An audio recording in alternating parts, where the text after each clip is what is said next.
All right, Miles, we're Hi, back. bro. Another week. Man, it's Thursday. I see the light. Yeah, How you man. doing? How you doing? I'm doing great, man. I'm doing great. I'm just connecting my channels right now. Are you on X? Are you all good? I am streaming to X. I've got the tweet out. We're on YouTube. We're on LinkedIn. We are live. Cool, man. Let me just set up Instagram. It's just not Yeah, cool. connected. So maybe you warmed up, everybody. Welcome. My name is Sunny. I'm joined here by Miles. We're the Sovereign Men. We're talking about markets, machines, and what makes a man. Our topics usually revolve around meaning, money, and mindset. I'm obviously obsessed with Bitcoin and AI and robotics and all things crazy tech stuff that's going down in the world. Yeah. And and this is our little space to, I don't know, just chat. Miles and I met Yeah. back in what, December, was it 2013, 2012? I'm 12, dude. In a church in Bangalore. Yeah. And we've kept in touch since. And we both, had a front row seat to the Bitcoin world. And it's been fun, man. These sessions as well, these weekly sessions we've been doing, they're it's like a nice anchor point for me. I was telling you, I've got something like I don't know, way too many live streams planned today. As I said, every time I go on any social media, if I go on Close it off. LinkedIn, it's just Yeah. like Sunny Rare's live or like Charles is live. I'm like, what is going Yeah, on? they're probably just Do gonna you do ban everything live me. now? Do you record for the podcast Yes. or you just do it live Yes. straight away? Yes, sir.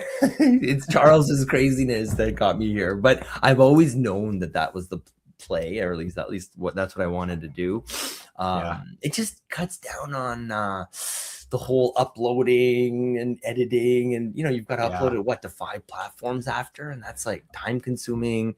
Yeah. Live stream's a bit more nerve wracking, but I don't know. Once you get a couple in, it's kind of the same thing, Yeah, I agree. It's a pain to be like doing all the editing and stuff. And if people are just like jumping in for 20 minutes or 10 minutes or 5 minutes, it's actually pretty easy just to be doing it live. I totally And agree. and yes, there's only 5 people listening or whatever, but as time goes on, more will drop in, and I kind of like that. Like I like Yeah, that there's 20 people now watching, and they can ask questions, and it feels a bit more authentic, feels a bit more real, and I feel like you still get all the upsides of everything else. Oh, and not to yeah, mention when you live stream, um, they kind of like the algorithm pushes you to the top, right? Like yeah. whenever I go into It's YouTube just like, now, I see Charles's face. It's like yeah, he's doing another live. Okay, I go to LinkedIn and I see it. So it feels like they want us to do more of this as well. So yeah, man, it's fun. It's good.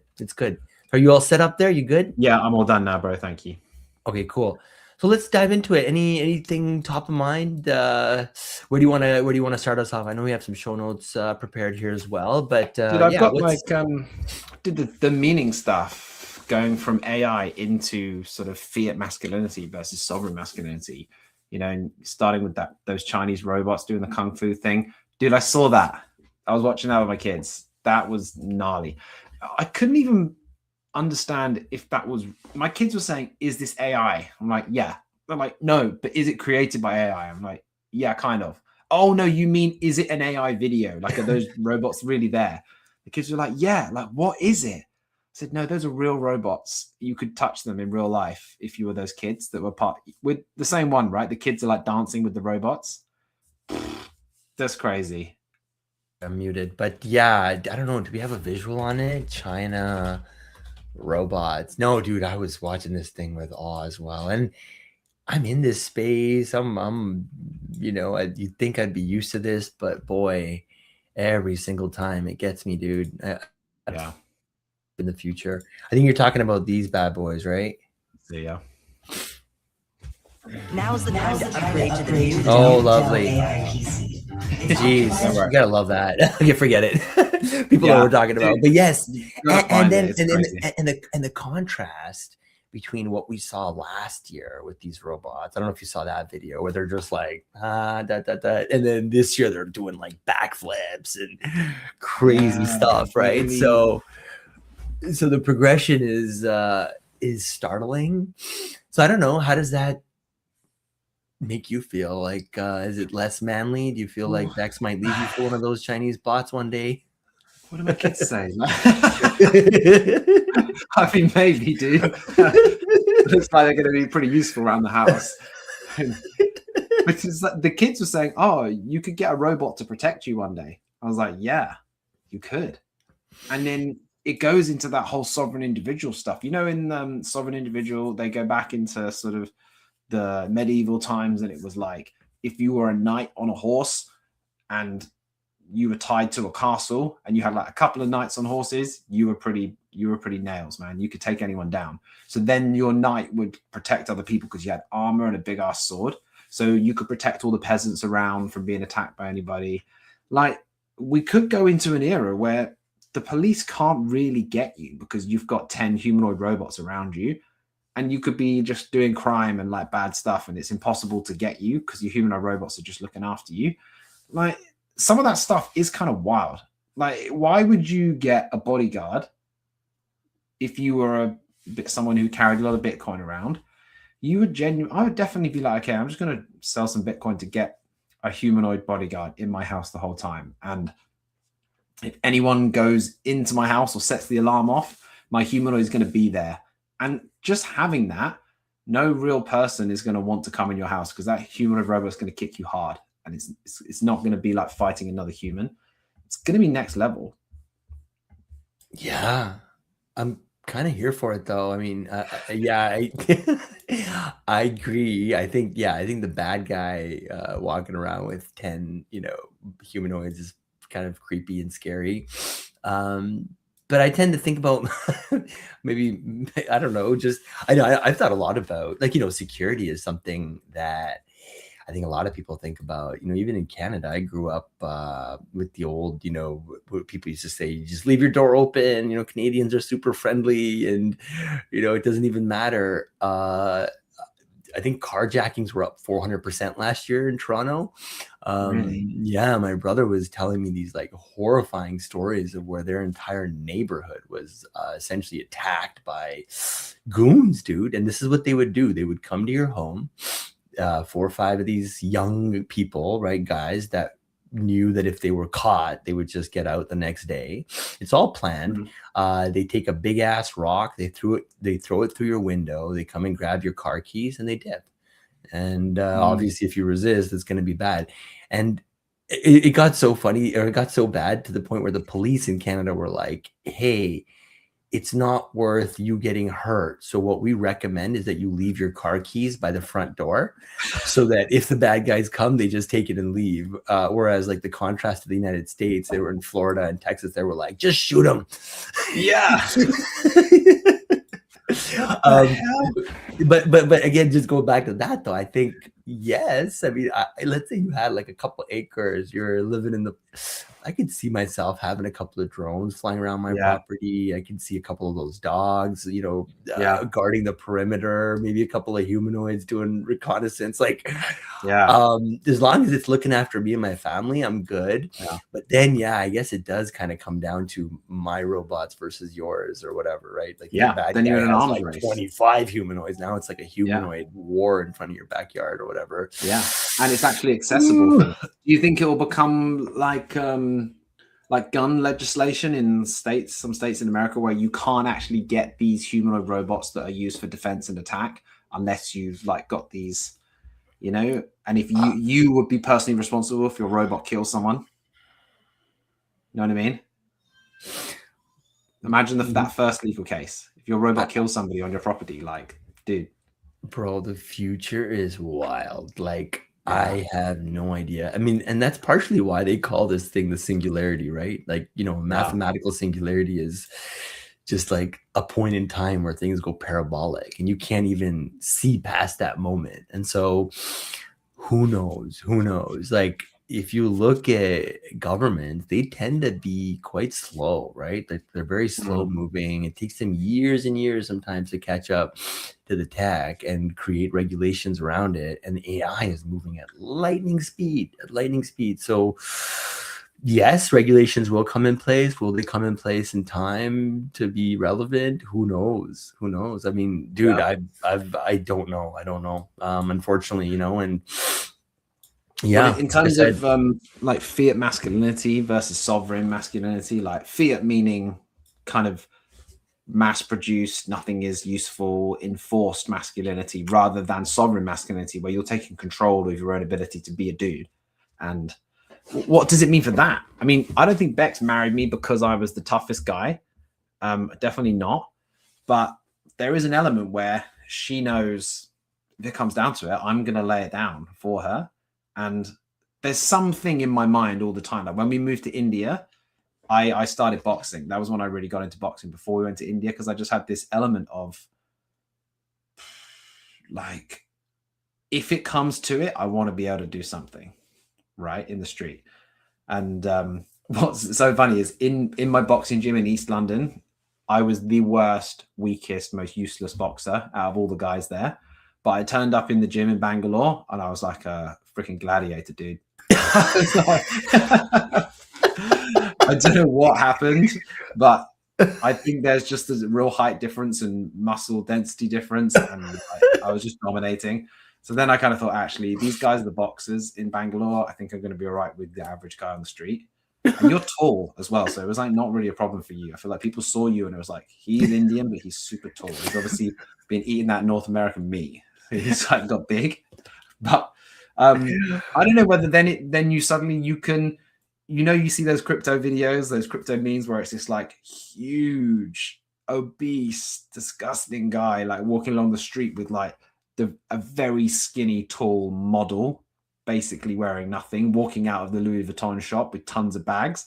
And the meme is always like, how many Bitcoin does this guy have or something, that sort of thing. But in that scenario, dude could have that much Bitcoin and then he could have a humanoid robot with him. And the girl will be like, yeah, but he's tougher than you. He can take down any guy because he's got a humanoid robot and he can afford that. Does that squash the reason for a guy to even be a like last line of defense in a extreme scenario? Like, is there even any reason for you to be tough or lift weights anymore if your humanoid's going to deal with it? again, dude, I think we're in like foreign territory. I don't know. I mean, see, we have chess, you know, bots or whatever that can cream humans now, right? Yeah. Yet like playing an AI is not very fun, interesting, nor does it like conclude anything. So like if you were over and we were trying to prove who was better at chess, like you could be like, well, play my phone, let's see if you can take it down, or you know, it's going to be just like you versus me type of thing. So I imagine humans will leave some space for, you know, man-to-man, hand-to-hand combat, but I think where this stuff will really proliferate, and I'm not looking forward to this at all, but I think just by necessity, and if you look at like the way of the world, is defense tends to pull this stuff into the market big time, right? Like national security, and you saw now, and you know, it is quite scary because you know, China's a communist country, obviously, and yes, most of the shit's like manufactured in China, but you know, by and large, China is on the other side of the equation here of democracy, and yet that is where all the drones are made. That is where all the unitary humanoids, all the crazy moves and stuff. That's all Chinese. And when you hear about some of these cities in China that are just cranking out and just like super focused on this like robotics revolution, yeah, it makes you wonder, you know, are we vulnerable, right? Is North America Yeah. perhaps a bit ill-equipped? Like I mean, I hate to talk about war and all this stuff, but when you look at what's happened in Ukraine and Russia, right? That's like an example of where a much smaller country with less, you know, defense capability, you know, essentially put up a fight because of things like drones and whatnot, because they focused on that. You know, you have a drone that can take out a tank. Like think of the asymmetry there. Yeah. So so yeah, I am. I mean, the thing that excites me a little bit about this is that, like you said at the beginning, I mean, it's obviously scary that, you know, you could have eventually private citizens that are more powerful than the government, right? But Yeah. you could have private citizens more powerful than the government. So that could be like good or bad, as in, now if you have 10 acres with your buddies and you've got a bunch of, whatever machinery that can defend your tribe, you might be highly capable. So what does it look like? How does it play out in the future? I think these are big, big, big questions. They're questions that I've been wrestling with for 2 decades, because I spent 8 years working in robotics before I got into Bitcoin. And yeah, man, like some of this stuff is super, super scary and overwhelming. But I think it's good that we're at least, surfacing these topics and getting people to think about it. And yeah, like I said, unfortunately, I don't have a crystal ball, nor do I have the answers, but I think these are the right questions to be asking. It's like, what do we do in this world? I'm going to keep going, man. I'm going to keep lifting weights, going to keep sprinting fast, going to keep doing all that stuff. Like, what if you've got a little gang of humanoids and, they're looking after you, then someone sends over one of those kind of magnetic field things that just shut all your humanoids down and they just can't do anything. Then you're in. Have yourself in, There you go. Exactly. And you've got a note here as well. You got a note here just saying, like Elon Musk says about robots, they'll outnumber humans. And what do we tell our kids? I think it's a similar thing. It's like, I'm still going to get my kids to do fitness and sports and be able to do some hard work and rake the leaves and do that kind of stuff. Because my mother-in-law was saying how she had a horse when she was a child, right? And she used to like clean out the horse every day before school, had to clean out all the hay and all the poo and stuff and feed the horse and brush the horse and everything. It was hard work. And then yesterday we were walking with some friends in this area, and these teenage girls, they're like 13 and 15, were saying how they've got a horse, like, a little bit away from here where it's a bit more country-ish. We were like, oh, wow, gosh, that's a lot of work, thinking that's what my mother-in-law did. They said, why? What do you mean? We said, getting there every day, cleaning the horse out, feeding it, putting it away at night. You got to do that every day. So they were like, oh, no, my mum does all that. We just ride it on the weekends. And I was like, oh, I thought that was the point of having a horse. You kind of learn to do work, and that then transfers into other areas of your life in the future. And they were like, oh, no, we're focused on school and stuff. I'm like, okay, cool. Good luck with that. Like, yeah, how's the homeschooling going, Miles? Yeah, I mean, it makes me think, I need my kids to know math. I need them to know how to read and write. But really, what I really want them to be able to do is some skills that are going to transfer over into whatever the job market is going to be in 10 years' time when they enter the job market. I just don't think, I don't know, is it going to be more old school? Do we need to teach our kids how to do practical things, or is it going to be more social abilities, abilities to be able to relate with other people and engage with people, to sell to other people? Are people going to want an AI to sell, stuff that we're talking about a lot? Is the close is going to be done by the human, and that's a very relational thing.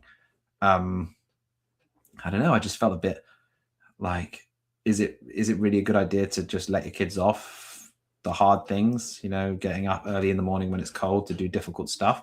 No, I think that's actually the essence of some of the homeschool stuff that we're teaching, is we like to do hard things. Yeah, it's raining, we're still going to go running this morning. That's what we do. Because surely that is going to, whatever the job market is in the future, being able to do hard stuff and push through is going to be central to whatever the job market is asking for in 10 years' time. But I don't know whether having all of the qualifications and degrees that we were all going for when we went to university is going to be as valuable in the future. Like, does anybody care in 10 years' time what university you went to or what degree you have, when they're not going to be hiring you anyway? They'll be hiring some AI to do the job that you might be doing. I don't know, dude. Yeah, I think humans are in for a bit of a surprise. I think I think the entire monetary system, which is ironic because we're Bitcoiners, but I think the whole just overall system of you work, you get paid, that's your life mission. I think all of that is gonna come into focus. I think I don't know. My gut says that there will be this gravitational pull towards like entrepreneurship. I think more and more people will almost be like forced to, not forced, but like they'll feel that that is not only their only option, but it's their best option to create abundance for themselves and for their families. I do think, yeah, it'll be difficult in terms of like jobs, but if you're entrepreneur minded, if you're out there looking for opportunities, figuring out like, well, what are problems that I can solve? I don't see that disappearing. In fact, I see people like that getting more empowered by Bitcoin, by AI. And so that's kind of my take on it. I really hesitate to tell my children anything anymore, because I remember very clearly 2 years ago, it was like super clear. Like, you want to be successful, you need to program. Like, remember we were telling truckers, well, Uber's coming for, or whatever, Elon's coming for your job. Just learn to program. Now it's like, no, run from programming. Yeah. Right. So I think, I don't know. I think it's, like I said, it's about finding problems, solving them, and then doing that on repeat. Yeah. And just leaning into that and leveraging these tools to the best of your ability. Right. Yeah. I don't know. That's where my brain goes. But yeah, no, I like that. Solving problems. That's cool. Yeah. All bets are off. Yeah. Hey, how's our buddy BTC doing this week? Yeah, it's kind of bouncing along. It's not in the high 60s, but not like a tasty price that makes you feel good, makes you feel like, I'm not sure. But Gary Vee was talking about Bitcoin yesterday, which I was surprised by. I've never heard him talk about Bitcoin before. And he was saying, yeah, I'm buying Bitcoin. I'm buying Bitcoin right now. And he's saying, but I'm not going to tell you to buy Bitcoin because it might be down tomorrow. But I'm buying Bitcoin because I'm trying to dollar cost average my price. I was like, okay, so he's been into Bitcoin for a while. And then he said, but you should buy Bitcoin, not if you see the price drop to $30,000. He said, I will be buying a lot if it goes to 30, but you should be buying it not based on where it's going to be next week, but I'm talking in 13 years. That's where you should be thinking. He's looking at that. So I was like, that's cool. I like Gary Vee. I really enjoy his content, and he's a good guy, I think. And I've listened to him a lot. So it's nice when you see people that you respect and you enjoy talking about Bitcoin. You think, okay, cool. Another person who is talking about Bitcoin. It's another tick in the box of I'm not an idiot for putting all my cash in there, you know? Yep. Hey, Sailor, underwater. Really? But still buying. Strategy holds 717,000 BTC. Good on him. Yeah. That's $5.7 billion in the red. Still buying every quarter forever. Like, what a G, dude. Like, my goodness. Nothing stops this train. His conviction is, it's something when the price is going up and he's doing his thing. But when the price is coming down and he's doing his thing, man, like... Has anyone done actual analysis on where he will get margin called or liquidated, or something will happen to whoever's giving him these loans? I don't understand how he can just continue in the red. Like, how long for? Like, is there a price where he'll just get liquidated and all that Bitcoin will get sold? I feel like I should have a good answer to that. I've heard him say that it's ridiculously low. Like, I feel like Bitcoin would have to go really, really low. Like, I think, I don't know. And keep in mind, they did that cash raise, right? I think it was 3 months ago or 6 months ago. They were like, we just raised a bunch of billions of dollars. And I'll be honest, like, dude, the Michael Saylor thing is a bit beyond my pay grade, even my level of comprehension. I look at it with fascination to some extent now. And I played in that game for a little bit, so have some understanding, but it's interesting. Yeah, it's interesting. I mean, it is like, it is a levered play on Bitcoin, right? And whenever you borrow to buy Bitcoin, to me, that like instinctually feels like you're taking on more risk.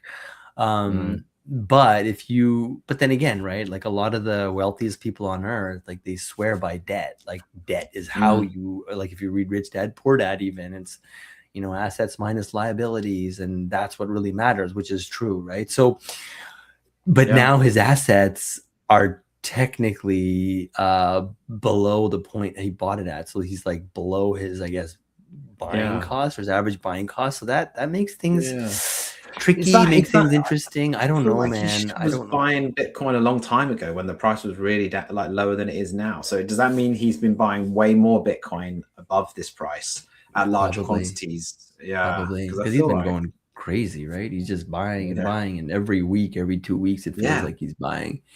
Yeah. yeah, like I a think what's lot of Bitcoin. interesting is he's creating these products now. And again, I was talking to my buddy Rajat about this earlier this week, but he's creating all these like interesting products that they're like competing against traditional, like different, I don't know, different financial products that you can get Mm, out there, right? But mm, instead of getting a 2%, rate of return or whatever, he's like offering much greater one because he's using Bitcoin as its kind of backstop. So yeah. it's interesting. It's interesting. I think I find just the fact that he's buying Bitcoin constantly is reaffirming that some of the smartest, biggest pools of money aren't giving up on the dream.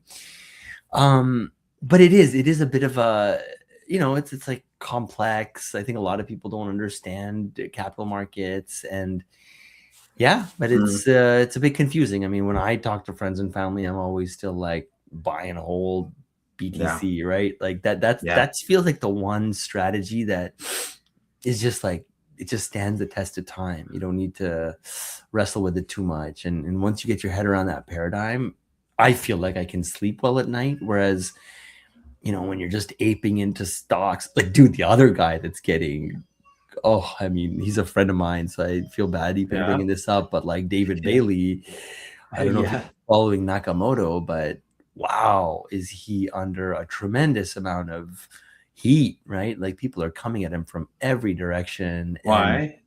Like a dude, Corby 95 Nakamoto or went up to Bitcoin? like I don't want to butcher I mean, you can look it up, but when they came out of the gates, whatever, when they came out a year ago or whatever, it was like boom, it went straight to the moon, Oh $30 yeah. a share or some shit. And then they've come crashing down, right? Big time. So that's obviously left a lot of Okay. people hurt. And not only that, I think this week they announced, and by the way, this was always part of Bailey's plan, which was Mm. to bring in all of the assets, right? Like Bitcoin Magazine, Bitcoin Conference. They've got this entity that makes investments that's done really well. So they wanted to bring all of that under Nakamoto. And Okay. so the acquisition of those assets is causing even more, drama out there. There's been some hit pieces, or like, essentially they made mistakes in the article. They like they always do to try and make the situation look worse than it is. And David came out yesterday saying, look, I don't like commenting on these things because it's a waste of time, but I've got enough Mm. people like, on me right now that I'm going to write something about it. And Mhm. so it's like this, dude, it's like it's hand-to-hand Yeah. combat right now. Like There's a lot though, man. I feel like there's a lot of stuff going on in Bitcoin that's like kind of goes over my head. Like the BIP 1.5 thing, like that just totally baffles me, dude. And I'm getting a lot of that stuff. If I don't understand some programming technical things, I'm just like, sheesh. I hope some guys are sorting this out. But then you hear some people screaming, like when we were in the Not Speak Core thing.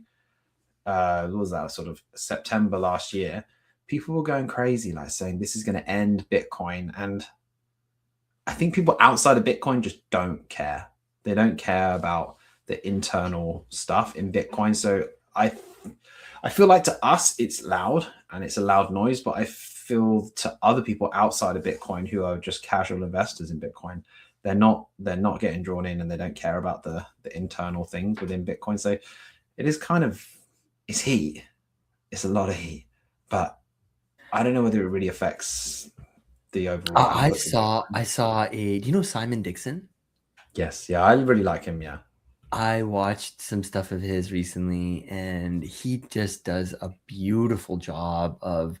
I'm trying to remember the name of this podcast last week, but he was talking about how has Bitcoin been hijacked? That was the name of the YouTube video, right? Mm. And he obviously referred to the knots thing, but he just went back in time, and he's like, you had the blockchain wars, you had FTX take over, you're trying to take over, right? You had like like that is the story of Bitcoin, right? Where it's always under attack, whether it's from the inside out, outside in.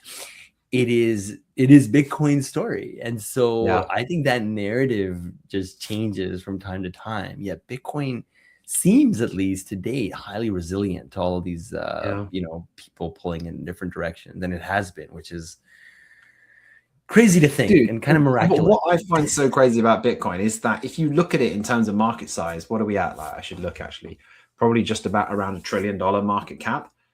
It's such a small asset, but it gets so much attention globally. You know, the just to put it in perspective, the classic car market is larger than Bitcoin still right now. But no journalists are writing articles about classic car investment, or like classic cars have dropped in price the last 2 years, or any stuff like that. No one cares about that. But there's something about Bitcoin which everybody wants to be in on, to talk about. It's kind of controversial. There's something about it that causes the FT to write a flipping headline every time the price goes down. Oh, Bitcoin's died. You know, like we were talking about last week. Oh no, I saw you talking to Rajat Sunny. What's his name? Yeah, I saw you talking to him about that. Like, Bitcoin's died, and the dots on the chart every time someone writes an article saying Bitcoin's died. But no one's saying that about the classic car market, the investable watches market. All those markets are larger than Bitcoin at the moment still. But why? You've got to ask yourself, hang on, there's something going on here. And what's the outcome of this thing that's getting so much media attention? And why are you not invested in it a tiny bit? It's because it's such a threat to the mainstream financial system. And if everything gets sucked into it, which we believe it will, inevitably it will take center stage in the global economy. That's why there's so much attention on it, because people know that it could do the things that we say that it will do. I agree, dude. I mean, Bitcoin, it's the thing I love about it. There's never a dull moment. Every week it just feels like there's something to talk about. You know, it feels juicy. Should we switch gears? I wanted to talk a little bit about the AI stuff as well. You know, AI makes us like 10x more productive. But then we take on 10x more commitments, right? So I guess the point I was gonna bring up is, does a full calendar equal purpose? Because I've got a full calendar. Yeah, but I bet you do, yeah. That doesn't necessarily mean you're living a life of purpose, right? Like I had this discussion with AI maybe a month or two ago, and I was like, you know, trying to maximize, squeeze out like every ounce of time on my calendar and how I can optimize it. And AI was like, dude, what are you doing? Like, why are you taking like 100 meetings? You should be meditating. You should be like thinking. You should be, you know, building kind of like privately, not so be out there. So I'm wrestling a little bit right now, because AI is interesting because it makes a lot of things possible that I would have wished for in the past. Like, for example, full calendar, right? But at the same time, it's easy to get lost in that minutia, right? Where you're just like going through the kind of I don't know, just the steps of it all. And it's like, well, to what end? I don't know. I mean, so I'm just trying to, again, I don't have a specific question, but like this idea of, okay, AI makes us incredibly more productive, but to what end? Like, what's our goal? What's our mission? Like, where do we find meaning in all of this versus just, hey, guess what? I did 10 meetings yesterday, or closed so many deals, or whatever, right? Yeah. I just think back to like when my dad was working. He would come home from work and that'll be it. There'll be no communication. And if the phone rang in the evening, everyone would be like this. Who's that ringing the phone at 8 o'clock? You know, before someone goes to get it, my dad would be like, is that one of your friends? It's like, I don't know who it is. Go and get the phone. He'd tell me, tell them not to call after 8 o'clock. Like, to go and get the phone, pick up the phone and be like, hi. And be like, oh, it's actually grandma. And then you give it to my mum. And this, no one called after 8 o'clock. And if someone called my dad after 8 o'clock, it was a problem. You know, like there was some big shit going down at work that he needed to deal with. But it was so rare. so rare. Like maybe he did some work at night, but it was kind of like looking at drawings or reading something. It wasn't kind of like coming at him, and he wasn't like, oh man, how can I be like 10x more productive? He was just like, this is what I can do. Like, what more can I do? Nothing. So I'm just kind of getting on with it. And tomorrow I'll deal with it. It wasn't like, how can I take on more? And I mean, even some of that when I was running my business, it was just, I used to think, what if I was a construction worker 50 years ago? I'd just like go to work with my lunch, do my work, come home, and that would be kind of it. There would be no calls in the evening, extra jobs to do. I sometimes feel like, is it actually going to be better, or are we going to reach this like peak of productivity and then we're just all going to be like, well, let's go back to the dark ages where we just switch everything off and just have a telephone? I interviewed a guy this week, Peterman, I think his name was, and he was talking about how he, in his last job or stint or whatever, he just burned himself out. Like he would work 16, 18-hour days, and today his, like, the way he runs his business, he works 4 days a week. He takes a 3-day weekend, and one of his goals is to actually move towards a 3-day week. And I was just like, Nice. dude, like, yeah, like why not use AI productivity and create to create more time for yourself instead of less time? That's the irony of all this, right? Computers and Excel and Google, all these things are supposed to give you more time, yet humans have this like innate ability to just fill up all their time with more worry and more stress. So the mask, so I'm just going to read something here. The masculine edge is tested by stillness, not busyness. Building without presence is just escape, right? Yeah. So that really resonated, you know, like, okay, you've got 16 meetings, but like how present are you in those, in like each moment, like with every individual that you're with? Are you just like thinking about the next meeting or what happened yesterday or how you didn't do something well enough? Or are you really there in that moment, right? So so, you know, we talk about masculinity and things like that. I like one of my like tests to see whether I'm on that journey or not is simply how present I am. That is to me like one of the most important things, right? Like, I remember the first time I heard this, I was like, what? Did you know that the past and the future doesn't even exist? They only show up in the form of now. Do you know what I'm saying? Like the past doesn't actually exist, nor does the future. The future will show up as now. So the only thing that actually exists is this moment, like this conversation, this topic, right? It's like, that's it. That's it. And so, whereas like my engineering, entrepreneurial, you know, ape mind is always just, what am I going to do? When is the weekend going to come? Or when am I going to hit this goal or that goal? It's like, it's not about that goal. It's just about like now, you know, and I forget that, like, unfortunately, more often than I'd like, but it's something that serves as a reminder. Yeah, I got to ask you a question. How do you, oh, sorry, you're going to say something? Yeah, no, go on, go for it. Yeah. How do you view, or what's your take on meditation versus prayer? Like, how do you view those two things? Are they the same? Are they different? Yeah. I mean, I'm doing this thing where I have to do 60 minutes of silent prayer every day. I actually started really strong in January and was hitting about 60 minutes every day of silent prayer. And I think that the difference in prayer and meditation, prayer is kind of, it ends up being about you more because you're praying about, oh God, like we're praying for this thing to happen. Oh God, I'm praying for an opportunity to come up. Oh God, I'm praying for my friend who's having a tough time and they're sick or something. So it's kind of about you talking to God.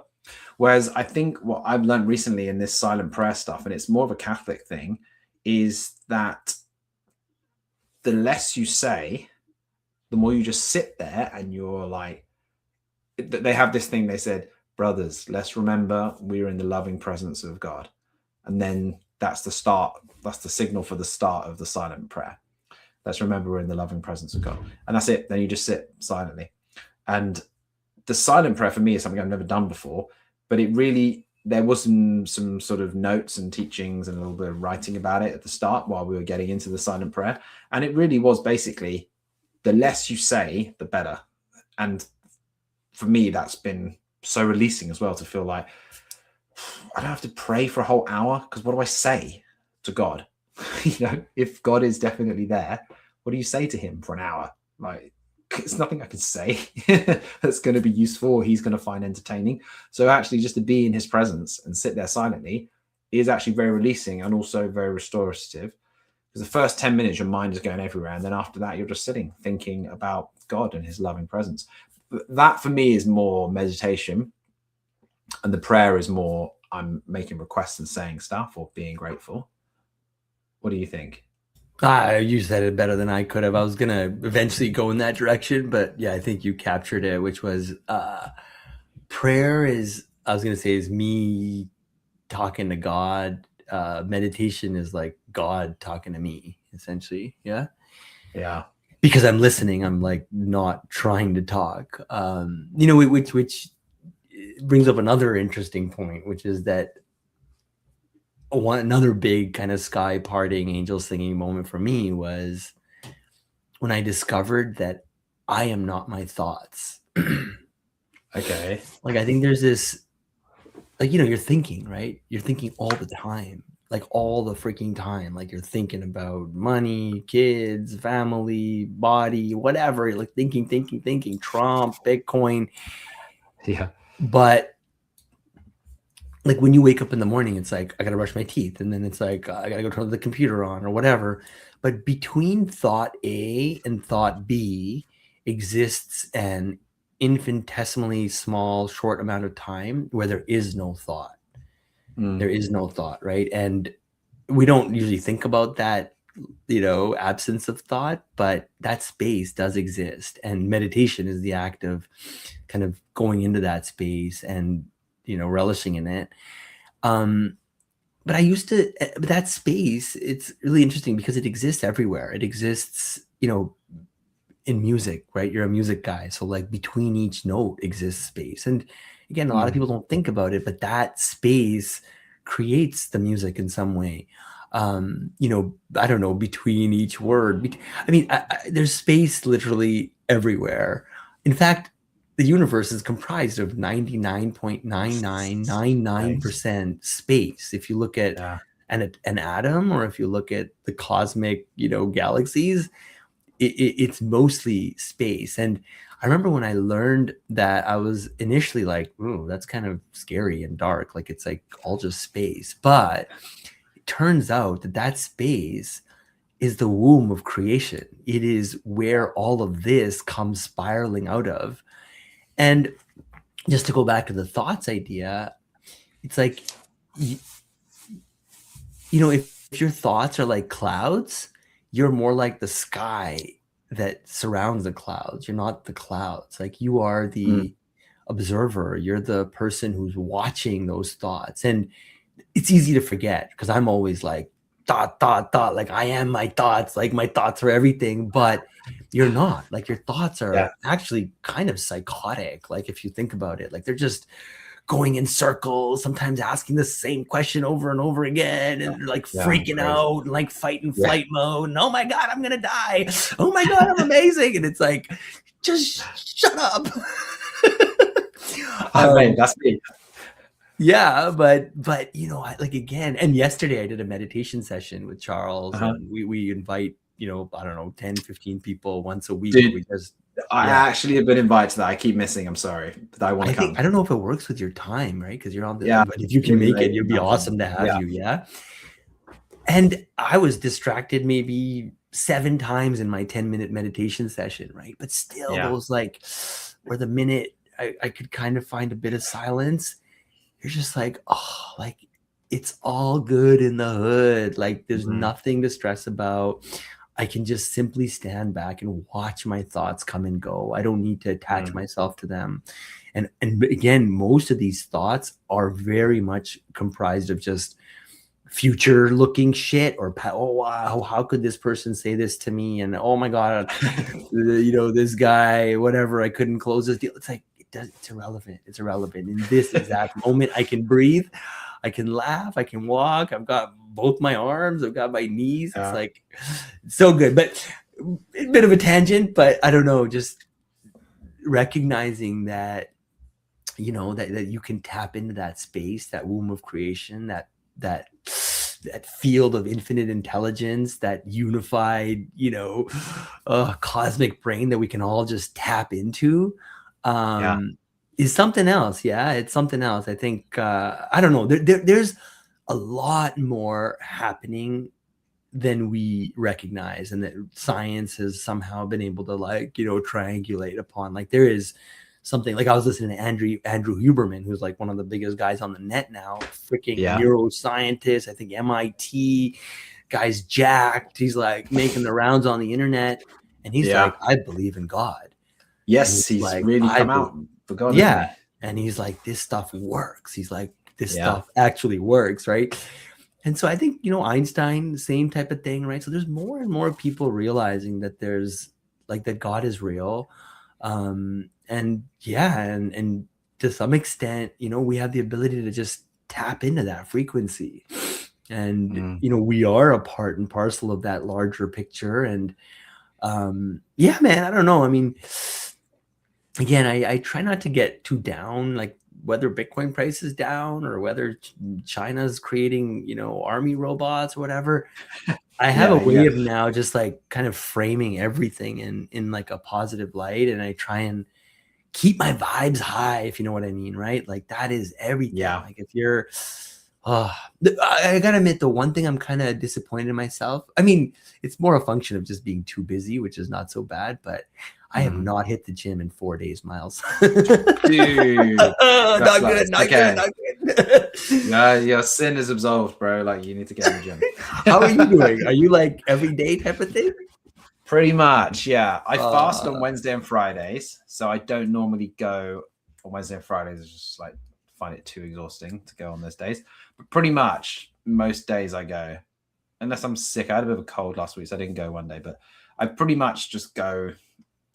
Yeah, and also if there's something social happening the night before, that messes me up because then we go to bed late and then I can't get up on time. Or I could get up on time, but I'm like, do I want to be tired or do I want to go to the gym? I normally pick sleep. I sort of feel like I need 7 hours minimum sleep. So I normally would pick that. But yeah, I've pretty much been in the gym all the time. But dude, no, there's definitely periods in my life where I get too busy and I can't. Like when we were renovating our house, and man, dude, I was like in the dumps then. So and I was really busy running the business and renovating our house and doing something else as well. That's a period where you just can't get in.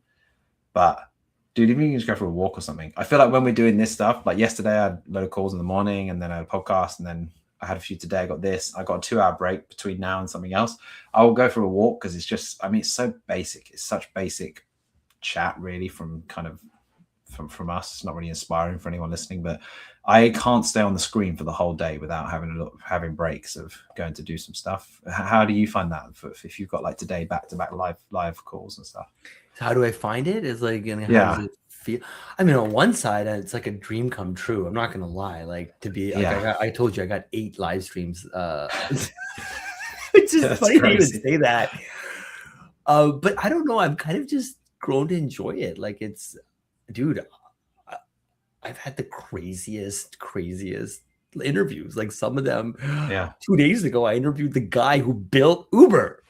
Like the guy who Travis Kalanick was like, dude, you are gonna be my CTO, and he was like, dude, I'm not. Like I got and mind you, he left probably billions of dollars on the table. So you want to talk about regret, like, but at the same time, and now he's building something called the Math Academy, which is like one of the world's top like math apps. Really? So like to talk to people like that day in and day out, I'm here for it, dude. And I'm grateful. And Yeah, and the workout thing, I'll get back in there, you know. Yeah, maybe this evening after I go, I'll send you a little ping, like maybe the muscle man thing or whatever.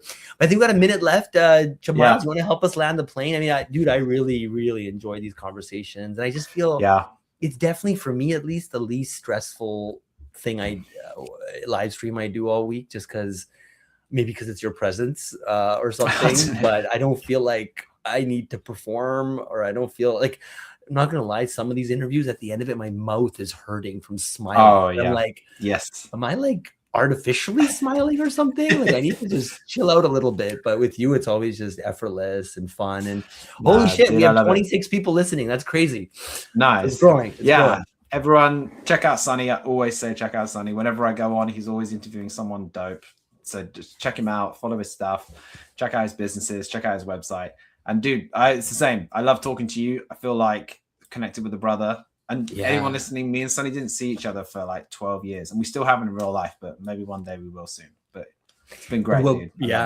Yep. Well, thank you all for checking in. And anyone checking in from my side, go follow Miles. He's creating beautiful content around Bitcoin, around faith, and brother from another mother. All right, everyone. Until next time.